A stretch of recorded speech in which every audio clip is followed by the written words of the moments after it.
नमस्कार दोस्तों, very good morning. बहुत बहुत स्वागत है आपका आज की ताजा खबर में। ग्लोबल न्यूज के साथ ही शुरुआत करेंगे। आज के वीडियो में बिलीव इट और नॉट सेक्शन का जो हमारा सेगमेंट होता है वो मैंने नहीं रखा है, बिकॉज बहुत सारे इंटरेस्टिंग न्यूज है एंड इंपॉर्टेंट न्यूज भी है, तो उन्हें कवर करना मैं ज्यादा जरूरी समझता हूँ। तो चलिए जल्दी से शुरू करते हैं हम यूएस इकोनॉमी के न्यूज के साथ। तो ग्लोबल न्यूज में यूएस मार्केट्स की सबसे पहले हम बात करने वाले हैं। एंड कल जो मार्केट्स में हुआ, उनके मार्केट्स में हुआ उसकी बात कर लेते हैं। S&P 500 एक फ्रेश रिकॉर्ड पर पहुंचा, इंक्रीजिंग बाय 0.7% जब मार्केट खुला था।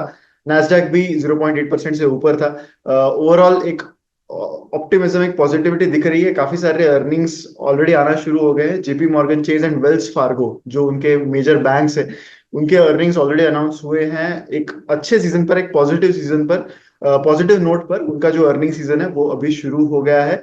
अर्ली रिकवरी साइंस दिख रहे हैं बैंकिंग बैंकिंग कंपनीज के प्रॉफिट्स में। तो बैंकिंग कंपनीज जो है यूएस की, वो ओवरऑल अच्छे रिजल्ट्स दे रहे हैं। एंड आने वाले कुछ दिनों में काफी इंपॉर्टेंट रिजल्ट्स उनके, कुछ इंपॉर्टेंट बैंक्स के, बैंक ऑफ अमेरिका का रिजल्ट है आज, गोल्डमैन सैक्स का है, जॉनसन एंड जॉनसन का है, मॉर्गन स्टैनली, ये सारे इंपॉर्टेंट रिजल्ट्स इस हफ्ते में आना एक्सपेक्टेड है। पर कल के मार्केट से, यानी हफ्ते के स्टार्ट में, मार्केट्स एक पॉजिटिव नोट पर दिखे यूएस की तरफ से। ओपेक के बारे में अगली न्यूज है। ओपेक यानी oil producing and exporting countries जो है, जो जो एक कार्टेल है जो ये डिसाइड करता है कि ऑयल के प्राइसेस, ऑयल का जो आउटपुट है वो किस तरह का होगा।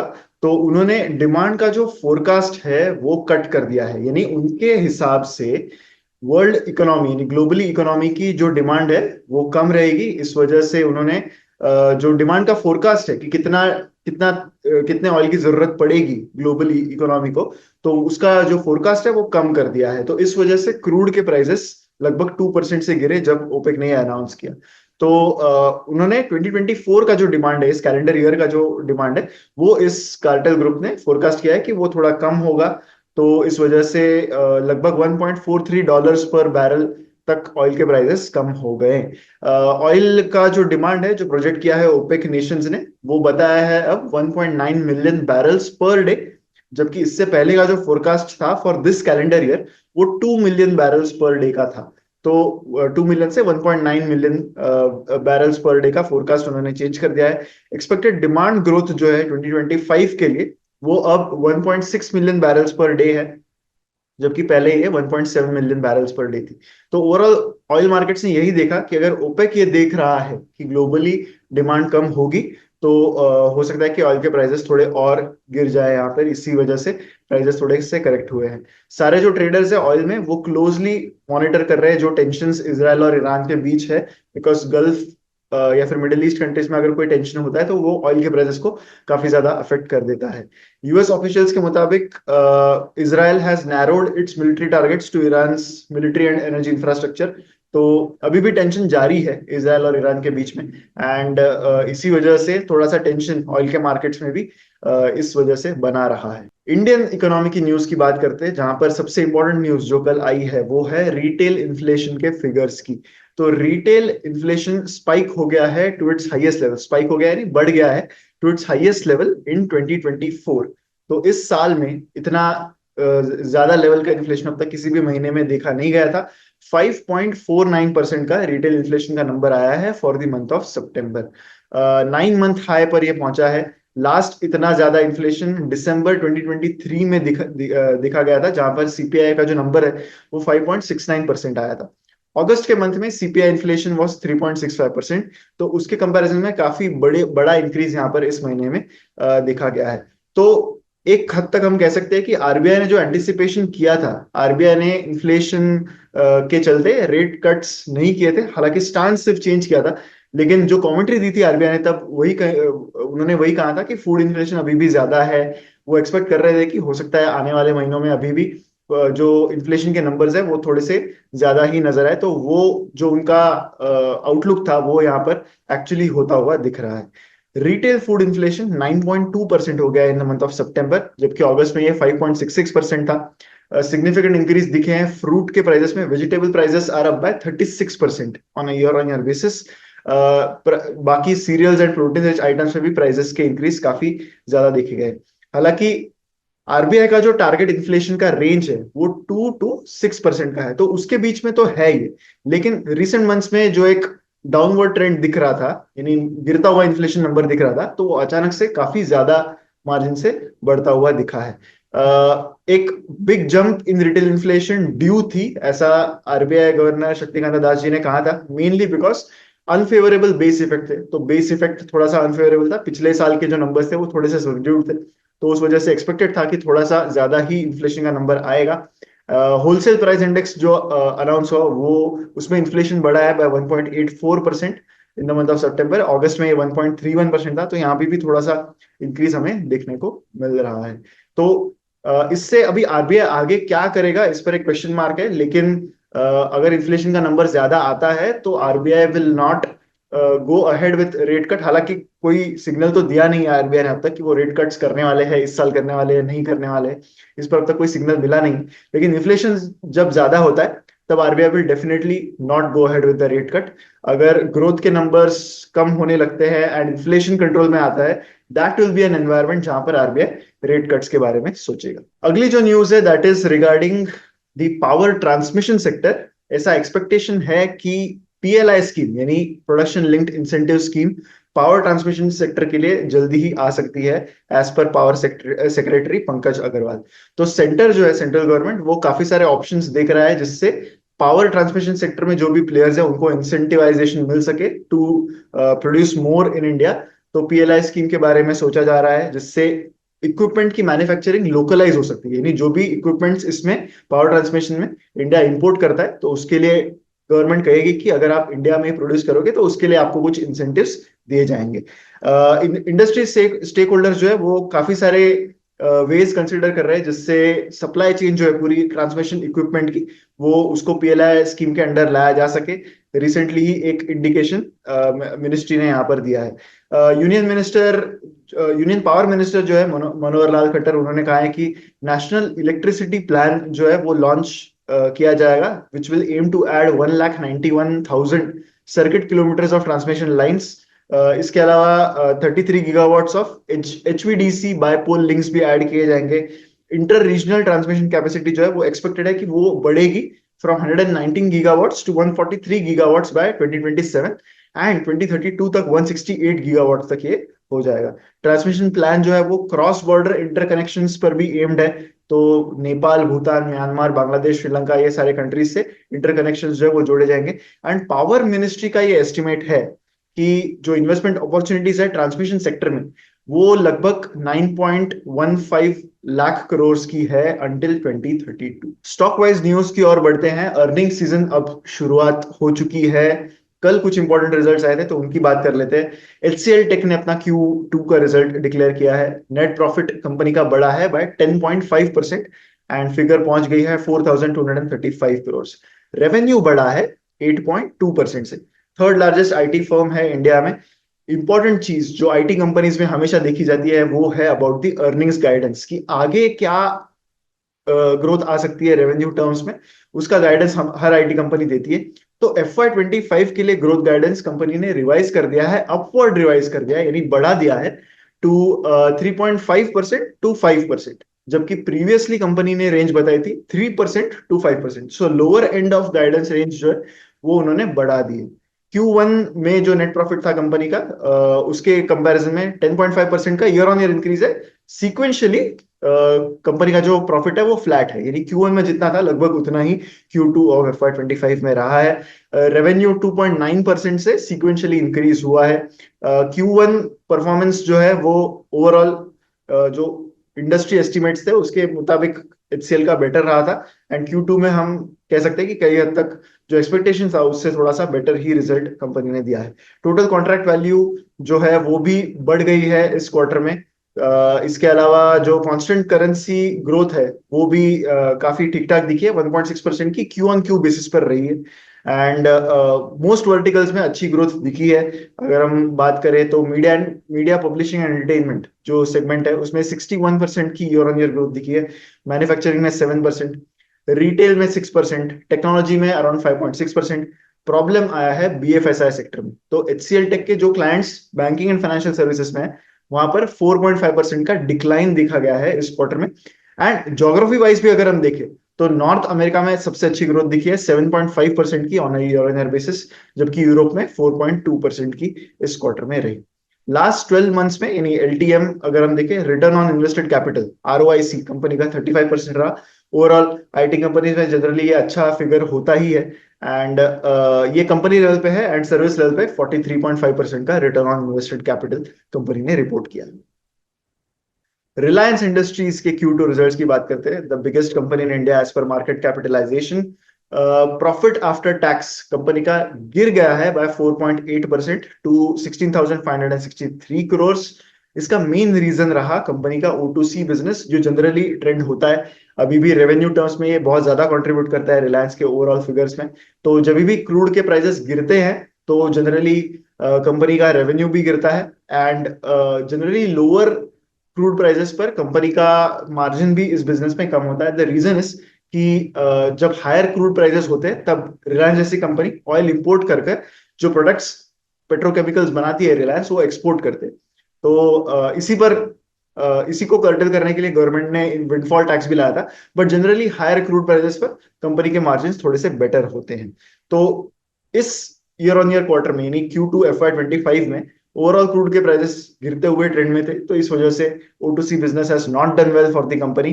तो वही एक मेजर ड्रैग है जिससे रिलायंस के ओवरऑल रेवेन्यूज एंड प्रॉफिट्स जो है वो डिसाइड होते हैं। कंसोलिडेटेड रेवेन्यू Q2 में 2,31,000 करोड़ था, जो स्लाइटली लोअर है compare to the previous year, same quarter in the previous year.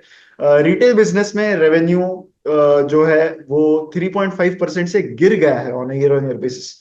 तो ये एक ऐसा बिजनेस था जो काफी ठीक ठाक लेवल से ग्रो कर रहा था, लेकिन वो भी यहाँ पर गिरता हुआ दिखा है। इसके अलावा ऑयल एंड गैस डिवीजन जो है उसमें 6% का डिक्रीज है on year on year basis. Profitability की बात करें तो profit after tax around 19,000 crore, which is down by 3.6% on year on year basis. तो थोड़ा बहुत नजर हम इनके सेगमेंट वाइज रिजल्ट्स पर देखते हैं, क्योंकि तीन मेजर सेगमेंट्स है कंपनी के, राइट। O2C बिजनेस है, एक रिटेल बिजनेस है, and then there is the Jio platforms business. तो O2C बिजनेस की बात तो हमने कर ली। ओवरऑल अगर हम O2C बिजनेस में देखें तो एबिटा मार्जिन, एबिटा जो है कंपनी का वो 23% से गिर गया।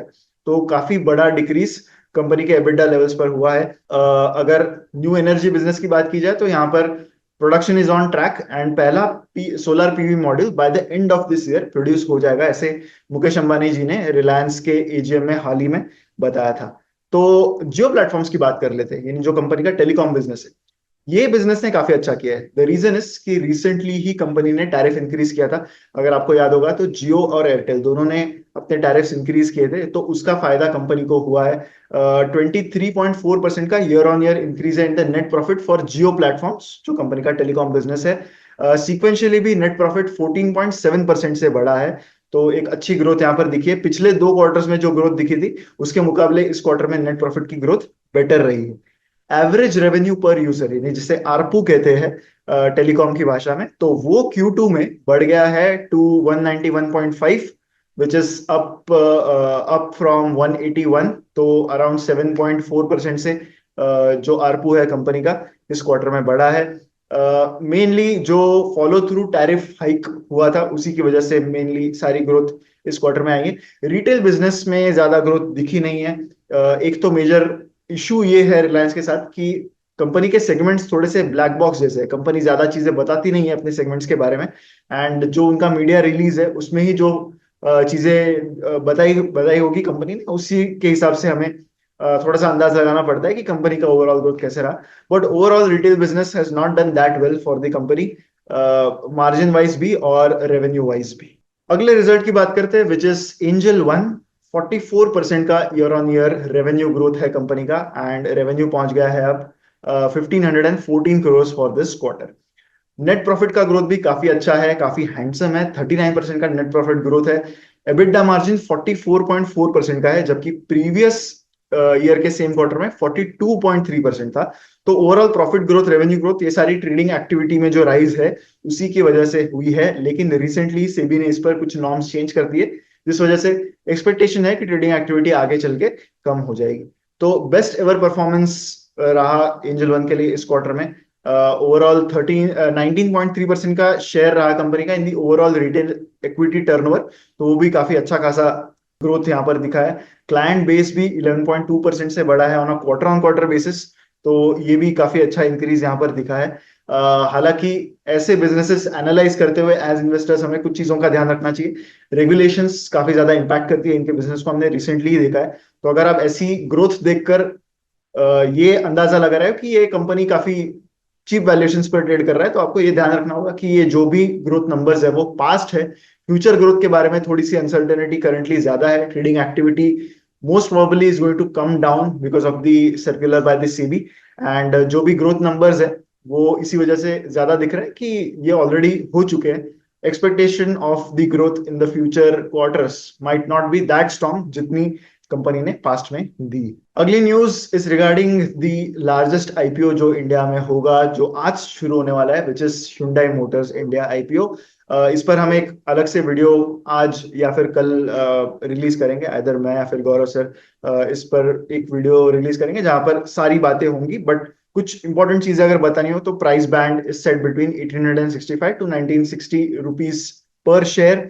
Entire IPO is an offer for sale, जहां पर Hyundai मोटर कंपनी जो है, कंपनी की Hyundai इंडिया की होल्डिंग कंपनी, वो अपने शेयर्स बेच रही है। करंटली उनके पास 100% स्टेक है कंपनी में। तो अपर प्राइस बैंड पर कंपनी का IPO is worth around 27,870 crore. Anchor book काफी अच्छे से सब्सक्राइब हुई, बहुत सारे एंकर इन्वेस्टर्स आए हैं आगे टू सब्सक्राइब। 35% जो आईपीओ है that is for retail investors, तो काफी बड़ा पोर्शन है जो रिटेल इन्वेस्टर्स को सब्सक्राइब करने को मिलने वाला है। हालांकि जीएमपी जिस पर सारे रिटेल इन्वेस्टर्स मेनली एनालिसिस करते हैं, वो करंटली कुछ खास नहीं है कंपनी के आईपीओ का। लेकिन फाइनेंशियल नंबर्स एंड बाकी सारी चीजों का एनालिसिस हम अलग से एक वीडियो में करेंगे, जहां पर ये सारी जो फंडामेंटल चीजें हैं, जो इंपॉर्टेंट चीजें हैं लॉन्ग टर्म इन्वेस्टमेंट पर्सपेक्टिव से, वो वहां पर डिटेल में डिस्कस की जाएगी। एक और रिजल्ट की बात कर लेते हैं। Sterling and Wilson renewable energy ने अपने Q2 रिजल्ट्स बताए।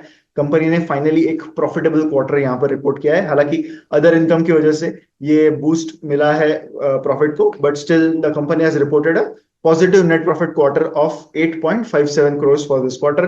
पिछले साल के सेम क्वार्टर में 54 करोड़ का लॉस था कंपनी का। रेवेन्यू फ्रॉम ऑपरेशंस कंपनी के 35.7% से बढ़ गए हैं, अच्छा खासा इंक्रीज दिखा है रेवेन्यू में। एंड ओवरऑल एक्सपेंसेस कंपनी के अराउंड 26% से बढ़े हैं।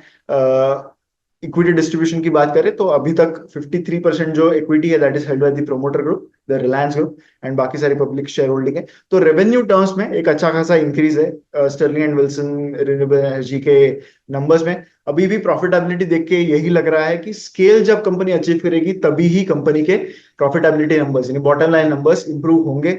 Still they are close to only breaking even at these levels of revenue. Cement industry की बात कर लेते हैं। Growth is expected to slow down to 7 to 8%, ऐसा क्रिसिल ने कहा है। This is for FY25। तो सीमेंट इंडस्ट्री की जो प्रोजेक्टेड ग्रोथ है वो थोड़ी सी स्लो हो जाएगी। 2 साल से डबल डिजिट ग्रोथ दी है सीमेंट सेक्टर ने, तो FY25 will not have a double digit growth, ऐसा क्रिसिल का करंटली कहना है। सीमेंट डिमांड सिर्फ 3% से बढ़ी इन Q1 ऑफ FY25। एक तो एक्सटेंडेड हीट वेव थी, लेबर शॉर्टेज थे ड्यू टू इलेक्शंस। तो सेकेंड हाफ जो है इस फाइनेंशियल ईयर का वो थोड़ा सा बेटर रहेगा सीमेंट इंडस्ट्री के लिए, but still it will only be 7 to 8% of growth for FY25। Operating profitability जो है सीमेंट प्लेयर्स के लिए वो भी सस्टेन होंगी between 975 to 1000 rupees per ton, which is close to जो इस डेकेड में एवरेज रहा है, पिछले डेकेड में एवरेज रहा है उसके उसके आसपास ही होगी। मेनली डिमांड हाउसिंग सेगमेंट से आएगी। Around 55 to 60% of the cement demand जो है वो हाउसिंग इंडस्ट्री से ही आएगी। गवर्नमेंट का स्पेंडिंग होगा इंफ्रास्ट्रक्चर में, तो उससे अराउंड 30% डिमांड एक्सपेक्टेड है। बट ओवरऑल एक ठीक ठाक ग्रोथ ही आएगी सीमेंट सेक्टर के लिए for FY25। Passenger vehicle sales की बात करते हैं। ये जो सियाम है, जो बॉडी है फॉर ऑटोमोटिव नंबर्स, तो उन्होंने कहा है कि FY25 में जो व्हीकल सेल्स की ग्रोथ है that is expected to be below 5%। इसका मेन रीजन उन्होंने बताया कि एक हायर बेस रहा है। FY24 का एक बेस जो है वो एक काफी बड़ा बेस है, तो उसके मुकाबले 5% का ही ग्रोथ एक्सपेक्ट किया जा सकता है। जो फर्स्ट हाफ रहा इस फाइनेंशियल ईयर का वो काफी फ्लैट रहा।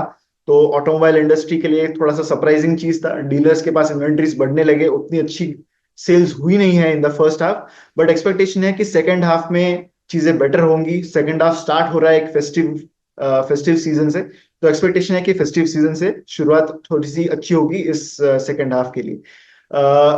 जो बाकी सारी चीजें हैं, फर्स्ट 15 डेज ऑफ अक्टूबर के जो नंबर्स आए हैं उसमें 35% का मंथ ऑन मंथ इंक्रीज दिखा है रिटेल सेल्स में। ईवी सेल्स डिक्लाइन होने लगे in the last few months, mainly government ने कुछ इंसेंटिव्स जो थे पॉलिसी में वो थोड़े से कम कर दिए, तो उस वजह से डिमांड जो है वो थोड़ी सी अफेक्ट हो रही है। ओवरऑल करंट चैलेंजेस के बाद भी ग्रोथ जो है that is expected to be more in the second half. Various manufacturers भी एंटर कर रहे हैं मार्केट में, and domestic PV sales year on year basis पर for the month of September 1.4% से कम हो गए थे, जबकि टू व्हीलर के सेल्स इंक्रीज हुए थे by around 16%। So two wheelers में उतना साइक्लिकलिटी दिखा नहीं है जितना फोर व्हीलर्स एंड बाकी पैसेंजर व्हीकल्स में ओवरऑल दिखा है। फ्यूचर ग्रोथ जो है FY 25 के आगे क्या होगा, तो FY 25 के आगे ये सियाम जो बॉडी है वो एक्सपेक्ट कर रही है कि जीडीपी ग्रोथ के साथ अलाइनमेंट होगी ओवरऑल पैसेंजर व्हीकल सेल्स की, तो अराउंड 6 to 8% का ग्रोथ फ्यूचर ईयर्स में एक्सपेक्ट किया जा सकता है। तो इसी के साथ हमारा आज का ये वीडियो यहीं पर समाप्त होता है। अगर वीडियो आपको अच्छा लगा है तो लाइक जरूर कीजिएगा एंड शेयर करें वीडियो को विद मैक्सिमम पीपल। चैनल अब तक आपने सब्सक्राइब नहीं किया होगा तो सब्सक्राइब जरूर कीजिएगा। मिलेंगे हम अगले वीडियो में। Thank you so much.